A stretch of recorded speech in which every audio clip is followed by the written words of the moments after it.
A paz do Senhor Jesus. Eu sou o evangelista Andrei Santos e nós estamos aqui juntos para podermos estudar mais uma lição desse trimestre, que traz por tema nesta revista o final de todas as coisas, a esperança e a glória para os salvos. Nesta lição estaremos falando um pouquinho mais sobre a volta de Jesus, ou seja, esperando a volta de Jesus. O esperar a volta de Jesus é um sentimento que nos faz ver como possível a realização daquilo que nós tanto almejamos. E sem falar que a esperança é uma das 3 virtudes que norteiam o coração do crente, junto com a fé e o amor. Isso está em 1 Coríntios capítulo 13, versículo 13.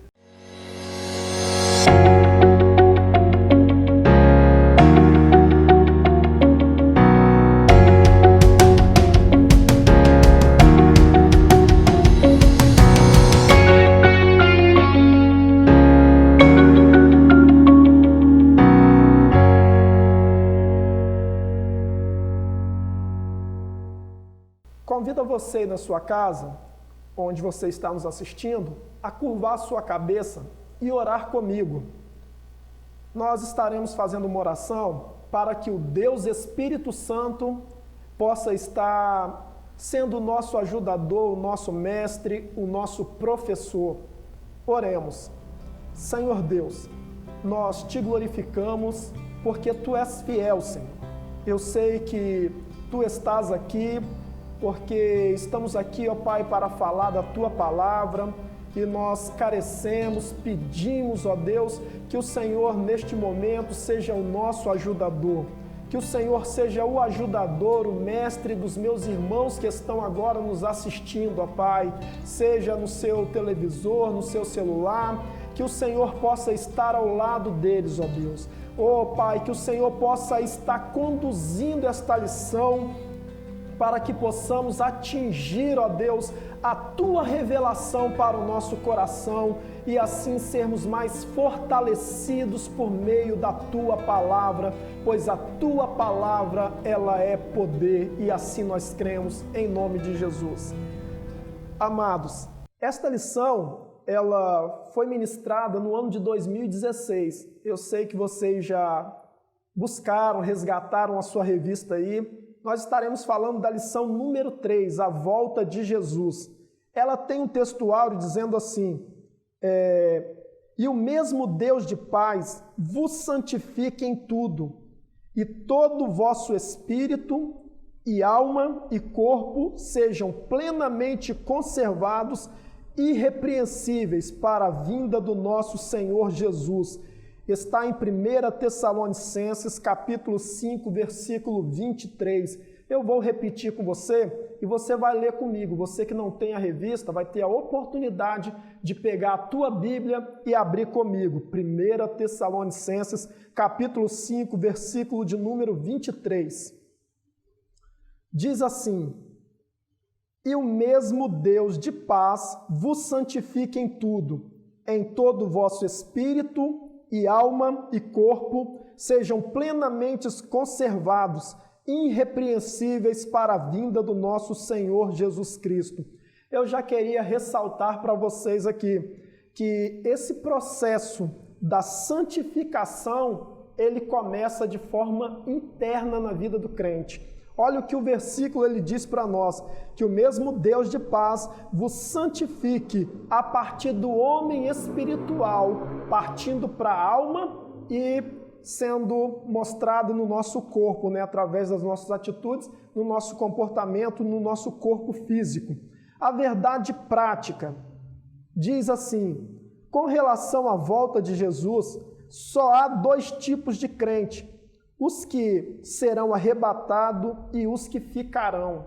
A lição é muito séria para nós, porque falar sobre a esperança da volta de Jesus é andar na contramão daquilo que o mundo hoje vem pregando para nós, O mundo vem pregando um conforto muito grande, fazendo com que as pessoas tentem o máximo se adaptar a esse ambiente aqui. Na verdade, esse mundo que nós vivemos é um mundo muito transitório. Nós estamos aqui de passagem e isto tem que ficar bem claro na nossa vida, né?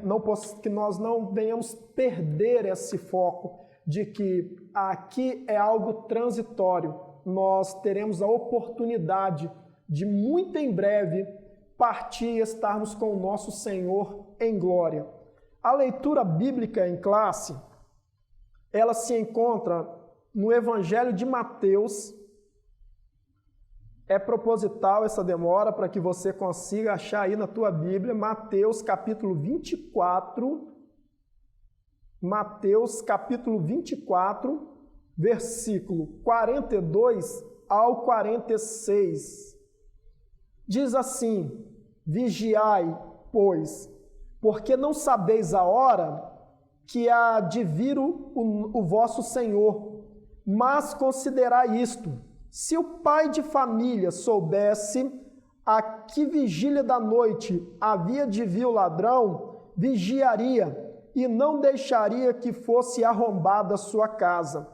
Por isso estai vós apercebidos também, porque o Filho do Homem há de vir a hora em que não penseis. Quem é, pois, o servo fiel e prudente que o Senhor constituiu sobre a sua casa, para dar o sustento ao seu tempo? Bem-aventurado aquele servo que o Senhor, quando vier, o achar servindo assim.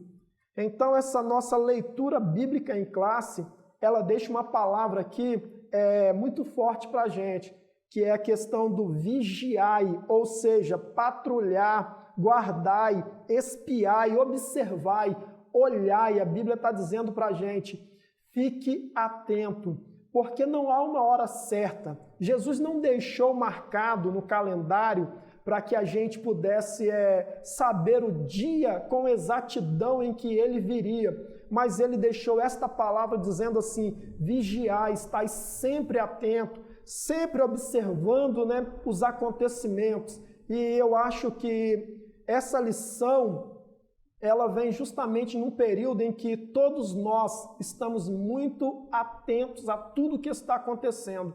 É um período muito crítico, né? Em que estamos vivendo hoje, passando momentos que nunca imaginávamos que pudéssemos vivenciar, né? Cena de filme, ou seja, o que está acontecendo relata muito claro aquilo que foi falado pela nossa evangelista na lição passada, falando de alguns sinais e tantas coisas que mostram isto com clareza. E a nós agora basta esperar. Eu sei que quando a gente fala de esperar, a espera, né? A gente viver esperando não é algo muito legal, até porque muitas pessoas se cansam com facilidade. Muitas pessoas não gostam de esperar. Falar que é para esperar alguém, a gente já fica meio que todo desconcertado, porque não gostamos, às vezes não gostamos de esperar. Mas essa espera aqui que a Bíblia fala para nós, não é uma espera comum, né? É uma espera em que nós vivemos observando os acontecimentos. Ela é bem diferente. A certeza da vinda de Cristo é a nossa esperança. Enquanto ainda estivermos neste mundo, temos que ter uma vida irrepreensível no nosso corpo, alma e espírito. Queria partir para a introdução com vocês. A introdução da nossa lição, ela segue dizendo assim: ninguém sabe o dia nem a hora que Jesus vai voltar. A palavra de Deus não nos revela quando se dá esse grandioso acontecimento. Logo, é indispensável que estarmos preparados para aquele dia que tanto ansiamos. Precisamos viver em santidade, pois Jesus poderá voltar nesse minuto em que você está lendo esta lição. Você está preparado? Essa é uma pergunta que todos os dias nós devemos acordar nos fazendo, né? Será que eu estou preparado? E essa lição ela vai deixar isso bem claro para a gente, né? Quais os sinais de um crente que espera? Como saber se eu realmente estou esperando a volta de Jesus. Eu tenho uma história que depois eu quero contar para vocês e eu creio que ela muito vai ilustrar o que nós estamos falando aqui. E na introdução, segue ainda dizendo que, infelizmente, há muitos cristãos que não estão preparados para subir ao encontro do Salvador. Estes estão descuidados, adormecidos como as virgens loucas da parábola de Mateus 25. Há muita gente dormindo, né? Num período em que nós deveríamos estar super atentos. Então, outros negligenciam o testemunho de Cristo e acabam por escandalizar o Evangelho. É comum, mas não é comum ao mesmo tempo, né? A gente observar quantos crentes que, por não acreditarem mais na volta do nosso Mestre, estão trazendo escândalos para o Evangelho. Infelizmente, vivemos num período em que ser evangélico, ser cristão, já virou modinha, né? E isto tem sido um problema muito sério, porque tem roubado um pouco dessa visão da esperança. Muitos vivem sem acreditar que Jesus de fato vai voltar. Então, essa lição ela vem falando justamente isso para nós. E sabe uma coisa que muito me alegra quando a gente fala da esperança? É que, dado o momento que nós vivemos, quantas pessoas têm se despedido, né, de entes queridos? E fica para nós a saudade. Há pouco tempo eu despedi-me da minha mãe e eu sei que a saudade é algo que corta o meu coração, né? Porque é a quebra de uma rotina da pessoa que eu admirava tanto e hoje não tenho mais comigo. E eu sei que ela foi para os braços do Pai. E esta é uma das grandes bênçãos de esperarmos em Deus, esperarmos a volta de Jesus. Porque certa feita a Bíblia diz que os discípulos estavam parados ouvindo Jesus falar as suas últimas instruções, quando de repente ele foi levado ao céu. E quando ele é levado ao céu, eles ficam olhando até que ele desaparece no meio das nuvens. E 2 varões de branco chegam perto daqueles homens e dizem assim: porque estáis olhando para o céu esse mesmo Jesus que viste subir? Da mesma forma que viste subir, também vereis ele descer. Aleluia! E eu creio muito nisso, irmãos. Eu creio que não demora. Paulo diz bem assim: se esperamos em Cristo apenas para esta vida, somos os mais miseráveis de todos os homens. Nós não esperamos em Cristo apenas nesta vida. É isto que nós acabamos de falar aqui. Há muitas pessoas que, por não acreditarem mais na volta de Jesus, estão vivendo uma vida de qualquer maneira. Mas nós que acreditamos, Paulo ele segue dizendo nesse capítulo 15 de 1 Coríntios, que se nós esperamos só nessa vida, somos os mais miseráveis. E ele continua dizendo para nós: eis que vos revelo um mistério, nem todos dormiremos, mas todos seremos arrebatados. Ele diz: num abrir e num fechar de olhos, nós seremos arrebatados, nós nos encontraremos com Cristo nas nuvens. E ele diz assim: primeiro os que dormem, esses acordarão, ressuscitarão primeiro do que nós, serão transformados e logo em seguida nós teremos o nosso corpo transformado. E a Bíblia diz assim: e isto que é corruptível se revestirá de incorruptibilidade, e isto que é mortal se revestirá de imortalidade. E eu anseio esse dia, o dia em que Jesus haverá de voltar para arrebatar a sua igreja, e essa nossa grande esperança nos fará encontrar com o nosso Mestre nos ares e também com os nossos irmãos, né? Com a minha mãezinha, minha saudosa mãezinha. Então, glória a Deus, porque eu tenho esperança em Cristo e acredito que você também tem esperança e está aguardando. O primeiro tópico da nossa lição, ele traz assim: aguardando a volta do Senhor. E diz assim no primeiro ponto: com fé e com vigilância. Jesus exortou os seus discípulos a serem vigilantes e afirmou: vigiai, porque não sabeis a hora em que o Senhor haverá de vir. Mateus 24, capítulo 24, versículo 42. Por não sabermos a data da segunda vinda de Jesus, temos de ter uma conduta ilibada em todo o nosso dia a dia. Temos de que guardar a volta de Cristo em santidade e com o coração repleto de fé. Então, como a Bíblia fala assim para a gente, com fé e vigilância, irmãos, a fé é algo fundamental. Lembra do que eu falei aqui logo no começo da nossa lição, que a esperança, ela é uma âncora junto com duas virtudes a mais, que seriam elas então, a fé e o amor.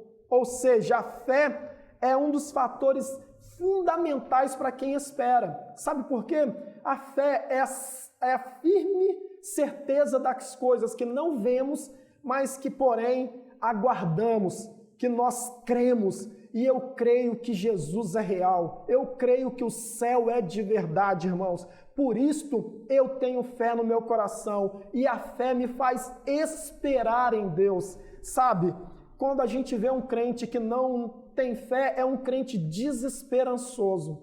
Isso em todas as áreas da vida dele. Não é só em relação à volta de Jesus. Um crente com fé é diferente.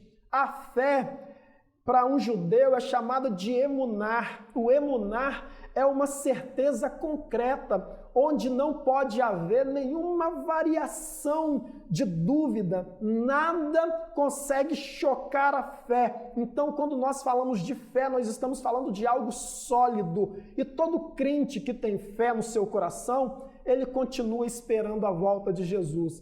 Ele espera porque ele sabe que o céu é real, Jesus é real. Aleluias. O ponto 2 diz, cheio do Espírito Santo. Jesus ensinou a parábola das 10 virgens para mostrar que o que significa estar pronto para o seu retorno. Com esta parábola também aprendemos que cada um de nós é responsável diante de Deus por sua condição espiritual. Irmãos, aqui vem um aprendizado para a gente muito importante.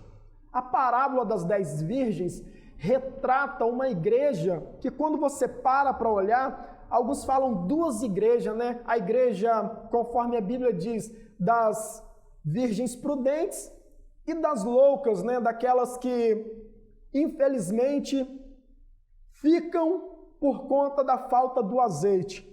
E uma coisa que me chama muita atenção quando a gente para olhar, eu sei que você já leu várias vezes essa passagem de Mateus, mas isso aqui tem que ficar muito claro para a gente. As prudentes tinham azeite em sua vasilha, as loucas também possuíam azeite em sua vasilha. Sabe o que eu quero dizer para você? Que a diferença entre a igreja que sobe e a igreja que fica é muito pequena. Quando você para olhar aqui, com relação ao que a Bíblia está dizendo para a gente, irmãos, a Bíblia não está dizendo para a gente que elas não eram virgens, ou seja, não está relatando elas como igreja. Alguns chegam a dizer, não é a igreja falsa, a igreja da enganação, não tem nada a ver. Eram igrejas que possuíam uma certa quantidade de azeite que não dava a elas a condição de esperar, né? Não tinham azeites o suficiente para manter a chama acesa para aguardar a volta do mestre. Mas em nenhum momento você vê citando aqui na Bíblia que elas não eram virgens, ou seja, eram igrejas. E o que eu quero dizer com isto? Irmãos, você já parou para observar as suas reservas? Às vezes, se você não consegue esperar muito, se determinada espera em Cristo te chateia, te incomoda, talvez nós devemos rever os nossos conceitos e valores, porque quando eu olho aqui para esta passagem, eu fico meio que preocupado, porque as duas saem juntas à espera do noivo, as duas caminham juntas à espera do noivo, e a Bíblia diz que dormindo elas, ou seja, as duas caem, aí a gente costuma sempre dizer, né, que a noiva de Cristo, ela não dorme, ela descansa nos braços do Pai, mas amém, mas as duas dormem. E a Bíblia fala que quando ouviu-se o grito, o noivo vem aí, uma desperta com a chama acesa e a outra, ela desperta, mas já não tem mais a chama acesa porque o azeite não foi suficiente. Talvez tem muita gente, irmãos, que está pecando com relação às nossas reservas. Eu sempre ouvi isto, é melhor a gente ter em excesso do que a gente deixar faltar. Aleluias! Eu creio que se você tiver uma busca constante, se você buscar em demasia, talvez a gente nunca chegue a buscar demais, né? Porque nunca vamos conseguir atingir um nível de excelência com Deus, mas buscar demais, isso aí nunca vai ser demais para um crente. Ou seja, é melhor você andar de uma forma que as pessoas olhem para você e achem que é exagerado. Talvez eu esteja falando nessa lição aqui para alguém que está em casa nesse momento e alguém está dizendo para você, mas você não acha que é muito exagero? Que você está sendo exagerado demais? Irmãos, você sabe da sua reserva. Você sabe da sua botija. Não peque como essas virgens aqui que foram chamadas de loucas na Bíblia, porque acharam que a quantidade que elas tinham era o suficiente. Olha o começo da lição dizendo: nós não sabemos o dia nem a hora em que o nosso Senhor há de vir. Talvez Ele volte para nós, talvez volte para toda a igreja nesse momento em que nós estamos passando, atravessando aqui. Mas o que precisa ficar bem claro no nosso coração é que nós precisamos guardar, encher-nos do Espírito Santo de Deus. Aleluias, louvado. Sem a presença do Espírito Santo, é impossível o crente esperar a vinda de forma santa. Então, não coloque limites para Deus na sua vida, para o agir do Deus Espírito Santo, né? Não faça uma entrega com reservas. Se entregue, se lance nos braços do Pai. O terceiro ponto diz: em santidade e em amor. Ser santo é ser separado, consagrado. Isso nós já sabemos, que a palavra santidade diz separação. No entanto, eu queria deixar bem claro que ser santo não é ser perfeito. Nós não somos perfeitos.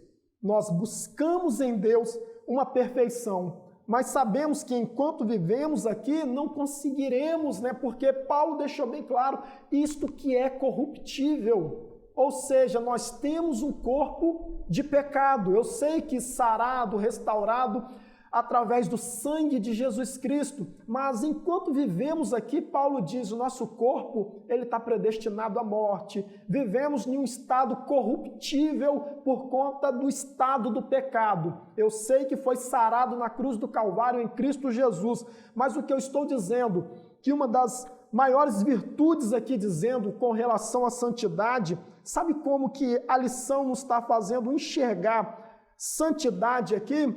Em santidade e em amor.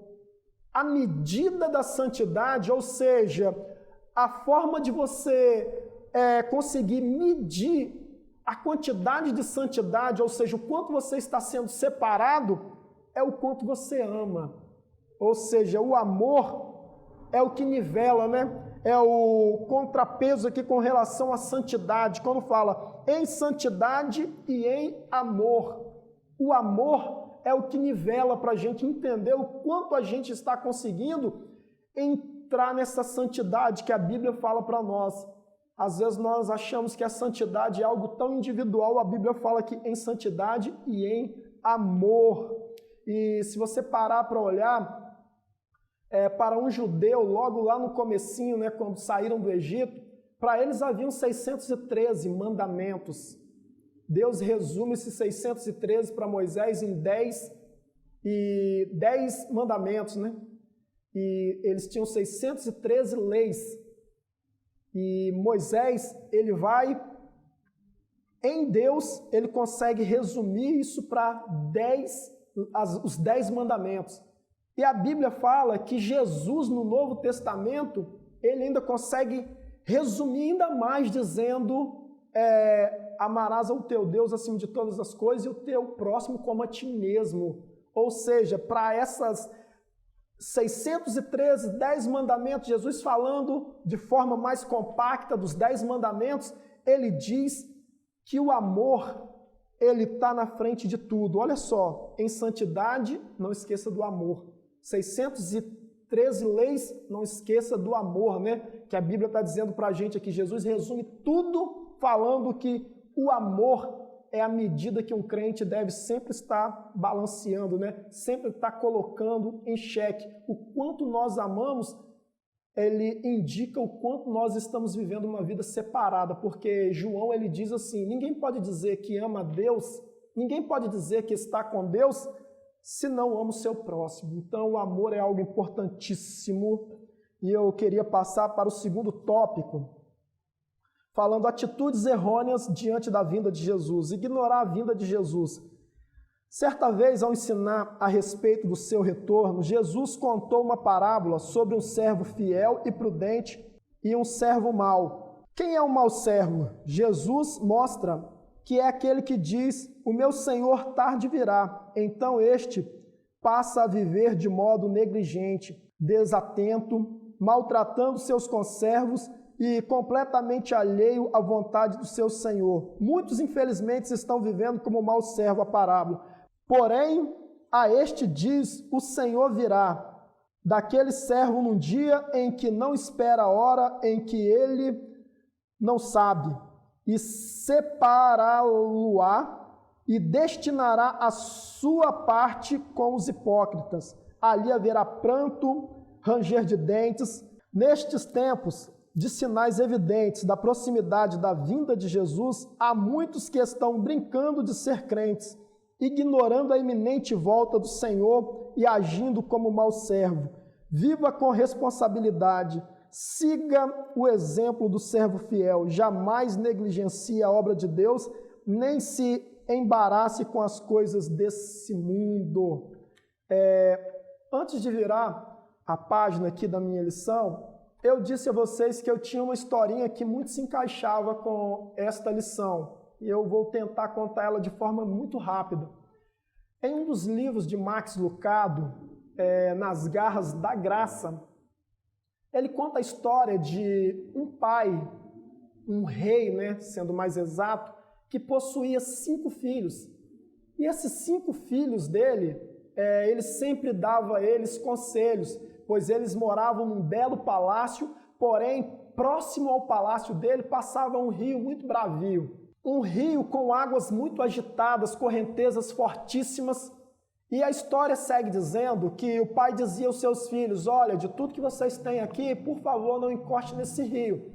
E os filhos sempre apreciavam. 4 deles eram tidos como filhos rebeldes. E esses 4 rebeldes apreciavam por demais estar perto do rio, olhar aquele rio. E por mais que o pai dizia a eles, não toquem no rio, eles sempre estavam perto do rio e cogitavam na possibilidade de tocar no rio. Certa vez, um deles disse aos seus irmãos, segure no meu braço, eu vou tocar no rio. E os irmãos, querendo experimentar a sensação de tocar no rio, seguraram no braço do seu irmão. E ele vai e toca no rio. Quando toca no rio, o que acontece? As águas empurram aqueles 4 rapazes, eles são arrastados por ela, cada vez mais distante agora do reino, batendo de pedra em pedra, são arremessados em uma praia deserta, em um país muito diferente.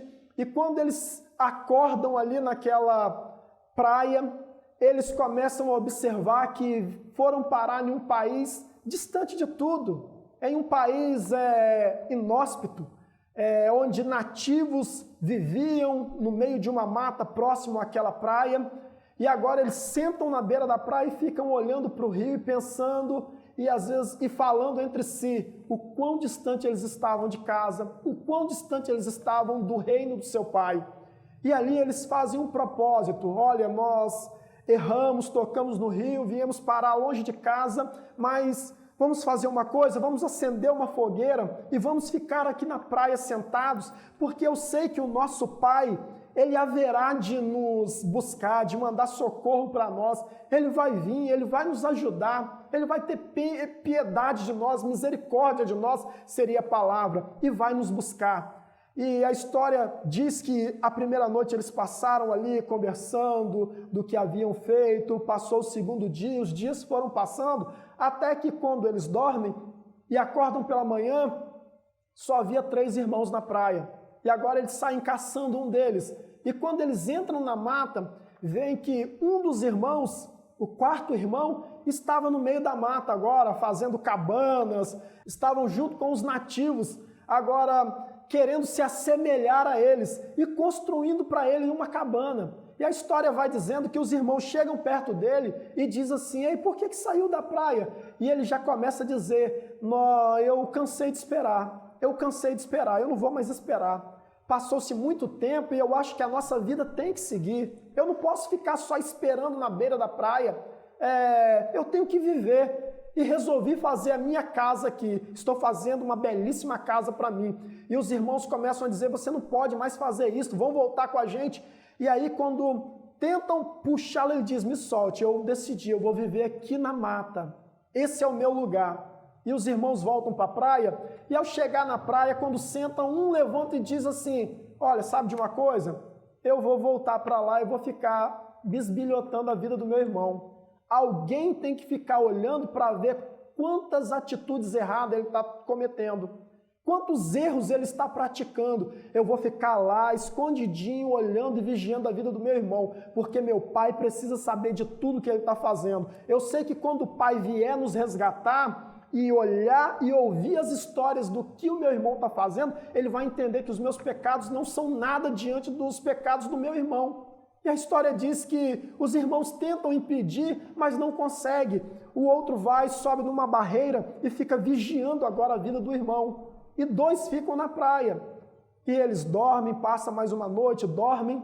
E a história diz que quando acordam pela manhã, só havia um irmão. E quando o irmão agora que fica, ele vai agora para poder tentar achar o outro irmão, ele encontra ele próximo ao rio, com um monte de pedra amontoada do seu lado, carregando pedras nos braços e lançando agora, tentando formar de novo o caminho de volta para casa.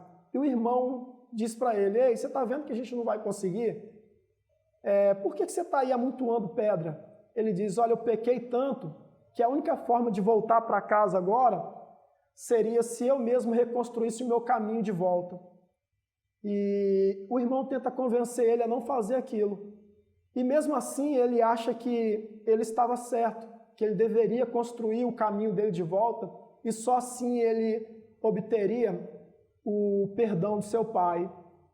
O irmão que resta, ele volta para a praia, fica perto da fogueira, na esperança de que um dia o pai voltasse ou mandasse alguém para buscá-los. E quando ele acorda num certo dia, com a voz do irmão mais velho, o 5º irmão que estava ao lado do pai, dizendo para ele: acorda, irmão, eu vim buscar você. O pai mandou te buscar. E ele acorda muito satisfeito, alegre, reconhecendo agora o rosto do irmão mais velho e diz: o que eu preciso fazer? Você não precisa fazer nada. Eu vim te buscar, vou te levar para casa. E ele fica alegre porque ele entende o quanto valeu a pena esperar. E o irmão mais velho diz a ele assim: e os nossos outros irmãos, onde estão? Ele diz: um está na mata fazendo cabana, o outro você vai encontrar bem próximo, e o outro está construindo uma ponte de volta para casa. Ele vai até a mata. Quando chega na mata, encontra o irmão já muito dentro do convívio dos nativos. O irmão já estava bem familiarizado com aquela vida que os nativos levavam, morando numa tapera de palha. E quando o irmão mais velho chega perto e diz bem assim: ei, eu vim te buscar, o pai me mandou para te levar para casa, ele trata o irmão com desprezo, porque já não mais o conhecia. No coração dele já não ardia mais a esperança de que um dia o irmão voltaria, então ele já nem recordava mais de quem era o seu irmão. E quando o irmão fala que levaria ele de volta para casa, ele é tomado por um sentimento de fúria, Porque ele fica pensando, ei, você quer roubar a minha casa, a minha mansão que eu construí aqui no meio das matas, você quer me tirar dos meus amigos. E ele diz, ei, irmão, deixa eu te lembrar uma coisa, mansão é aquilo que você tem lá no reino do teu pai. Aquilo sim é uma mansão, aqui o que você tem é um barraco, uma tapera de palha. E o irmão enfurecido pede para que ele se retire.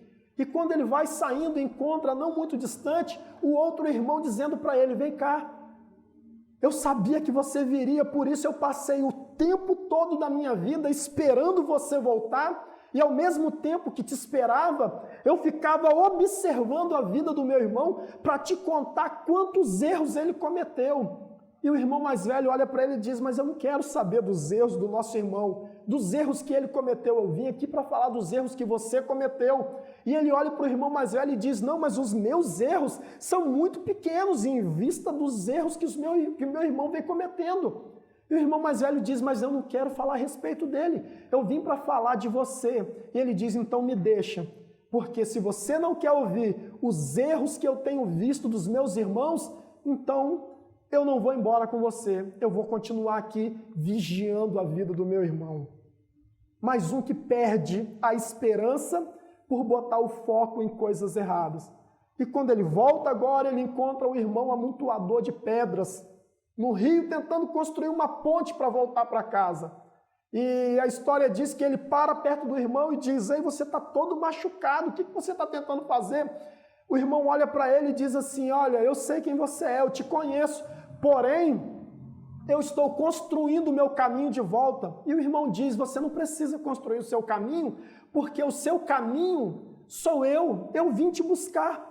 Ele diz, não, eu não tenho mais esperança de que você possa me levar de volta para casa. A única esperança que eu tenho é de que eu mesmo construa com as minhas mãos uma ponte e que essa ponte me leve de volta para casa. O irmão diz, você jogou 5 pedras no rio, está todo machucado, não vai conseguir. Ele diz, eu já dei 5 passos. E o irmão diz, mas ainda faltam mais de 5 milhões de passos. Ele diz, mas essa é a minha decisão, eu não volto com você. Quando volta para a praia, havia um único irmão na esperança, na espera de um dia voltar de novo ao seu pai. Ele estava com uma chama acesa, aguardando a volta do irmão, e a história diz que foi o único que continuou, que conseguiu regressar de volta para sua casa. Essa é uma história que me faz pensar muito quando nós falamos de esperança. Isso vem mostrando para a gente que muitas vezes esperamos de forma errada em Deus. Como um desses irmãos, nós achamos que são as nossas atitudes pessoais, fora de Deus, que poderão nos levar de volta para casa. A esperança em Deus é acreditar na graça por meio de Jesus Cristo, ter uma vida irrepreensível. Só é possível na vida do crente através do poder redentor, libertador e purificador do sangue de Jesus mediante a fé. Tomemos como exemplo o apóstolo Paulo. Ele tinha uma vida correta. Não dava lugar à repreensão, censura ou crítica pertinente. Certa vez ele afirmou que andava diante de Deus com toda boa consciência. Temos que ter esta boa consciência diante de Deus. Assim como o apóstolo Paulo, no capítulo 5 da primeira epístola aos Tessalonicenses, ele exorta os crentes a serem também irrepreensíveis.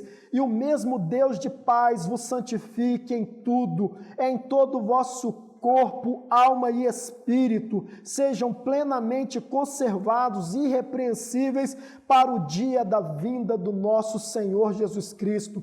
1 Tessalonicenses 5, 23. Há crentes que são como sepulcros caiados, pois em seu interior, em sua alma e espírito, há somente podridão. Estes são arrogantes, invejosos, amargurados, cheios de ódios e etc. Consegue compreender agora a história que eu acabei de te contar dos 4 irmãos?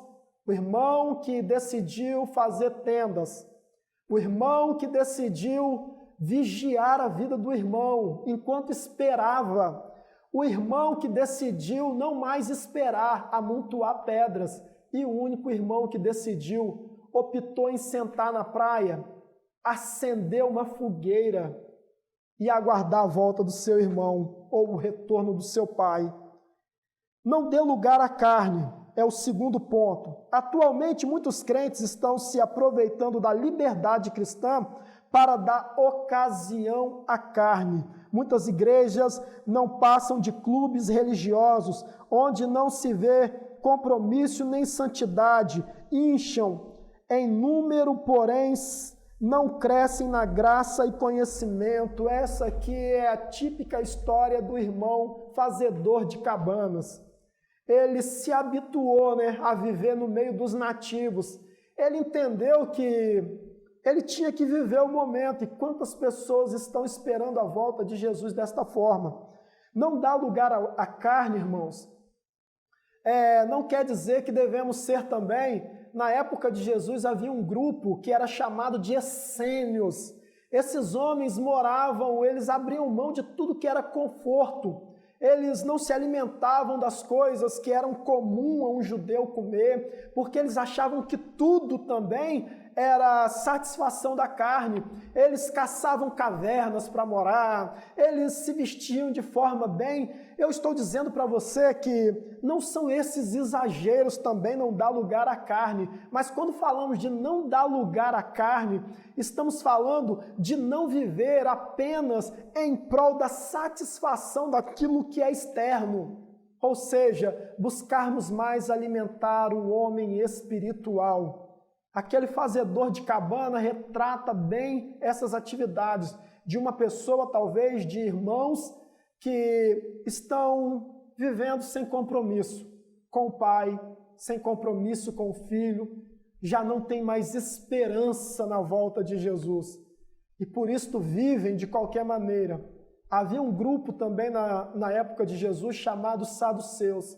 Os saduceus eram um grupo religioso, que não acreditava na vida após a morte, não acreditava principalmente no arrebatamento, não acreditava em anjos e demônios, e eles acreditavam que todas as pagas da vida, todas as recompensas da vida, elas se davam nesse viver aqui. Então faziam tudo para satisfazer esse momento que eles criam como único momento na sua vida. Então eu gostaria muito que você se encontrasse através desse estudo, começasse a refletir como é que você anda aguardando a volta de Jesus. Se você se parecesse com um daqueles 4 irmãos, distante do reino, longe de casa, com qual deles você mais pareceria? Com aquele que está com a chama acesa na praia e com a esperança de que o Pai vai mandar socorro, de que o Pai já mandou socorro, de que o Pai vai voltar para te buscar? Ou como aqueles outros irmãos que se perderam diante da espera? Dar frutos é o nosso último tópico aqui. E diz assim: como crentes precisamos dar bons frutos até a vinda de Jesus. As lutas do dia a dia e as tristezas não podem impedir de frutificar. Trabalhar na obra do Senhor não é nada fácil. Enfrentamos lutas e tristezas, mas logo nos esquecemos de tudo quando vemos almas se rendendo aos pés do Senhor Jesus, sendo batizada nas águas e no Espírito Santo. São, na verdade, os frutos, a glória, o gozo, a alegria e a coroa de todo o nosso trabalho. Trabalhe para o Senhor, seja um semeador. Em Efésios, capítulo 2, o versículo 10, resume muito bem isso, dizendo assim: pois somos criação de Deus, realizada em Cristo Jesus para vivermos em boas obras, as quais Deus preparou no passado para que nós a praticássemos hoje. Eu só queria desmistificar uma coisa aqui para nós, para que nós pudéssemos finalizar. Falo pela segunda vez, como diz o pastor, para encerrar agora, dizendo que você, cristão, não foi chamado para fazer boas obras, é diferente. Você foi chamado para as boas obras. Olha o que Paulo disse em Efésios 2, quando eu li para você, dizendo que pois somos criação agora de Deus, realizada em Cristo Jesus para vivermos. Ou seja, as boas obras, elas fazem parte da vida de um crente esperançoso, de um crente que aguarda a volta de Jesus. Você e as boas obras são inseparáveis agora, são inseparáveis, não tem como mais separá-los.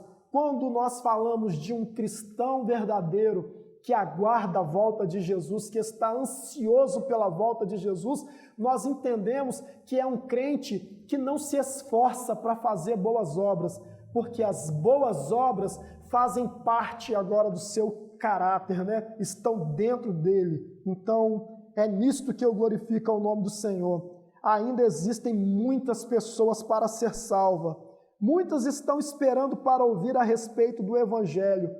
Então, frutifique. A lição termina dizendo assim, e eu termino aqui dizendo para você, enquanto aguardamos a volta de Jesus, aquele irmãozinho que ficou sentado lá na praia, com a chaminha com o seu fogo aceso, aguardando a volta do irmão mais velho, aguardando o retorno do seu pai, simboliza muito bem isso aqui. Somos nós, não parado, nem estagnado, mas quando fala, estamos ali aguardando com esperança, estamos trabalhando enquanto o nosso Senhor não volta para arrebatar a sua igreja. Eu sei que muito em breve Jesus haverá de voltar, muito em breve ele haverá de retornar e nós subiremos com ele. Então, irmãos, que você não perca a sua esperança em Deus, pois não demora, Jesus haverá de voltar. Eu acredito que eu esteja falando esta aula para a última geração, né? A geração que haverá de ser arrebatada por Cristo Jesus. Eu creio nisto. Diante de tantas coisas que nós já vimos, assistimos, estamos vivenciando, não demora, o nosso Senhor haverá de voltar. Que você dê frutos na obra do Senhor, seja abundante, superabundante na obra do Senhor. E a Bíblia diz que toda a nossa obra, todo o nosso trabalho em Deus terá uma recompensa. E como conclusão, para que eu ore com você, eu queria ler aquilo que está proposto na revista. Em breve Jesus virá. Você está preparado para a sua vinda? Dá para refletir aí? As consequências de nossa escolha serão eternas. A salvação é individual. Que o Senhor nos ajude a ter consciência e a viver dentro do padrão divino para esperarmos a volta de Jesus conforme os ditames de sua santa palavra, amando a sua vinda. Então, que fique para você esta conclusão e esta reflexão. Você está preparado para a sua vinda? Você está esperando em Deus? Se sim, irmãos, quero orar com você nesta hora. Pedir a você que feche os teus olhos, aí na tua casa, onde você estiver, no teu trabalho, onde você estiver ouvindo, e ore comigo. Senhor Deus, eu te glorifico, ó Pai, por esta lição que falou sobre a espera, Deus, da tua volta. Nós estamos te esperando, Senhor. Nós temos a certeza que o Senhor haverá de voltar para arrebatar a tua igreja. Não demora, Senhor. O Senhor haverá de aparecer para nós, ó Deus, a tua igreja. Nós seremos arrebatados, ó Deus. O teu nome haverá de ser glorificado. As nossas lágrimas serão enxugadas do nosso rosto, ó Deus. O Senhor haverá de recompensar cada servo temente que viveu aqui, ó Deus, em conformidade com a tua palavra. Que o teu nome seja glorificado na vida de cada um dos meus irmãos que ansiosamente esperam a volta do Senhor Jesus e aqueles, ó Deus, que se perderam no meio do caminho, que se perderam no meio da espera, que o Senhor tenha misericórdia, que a tua graça alcance os meus irmãos, é o meu pedido em nome de Jesus Cristo. Assim nós oramos e te agradecemos em nome de Jesus.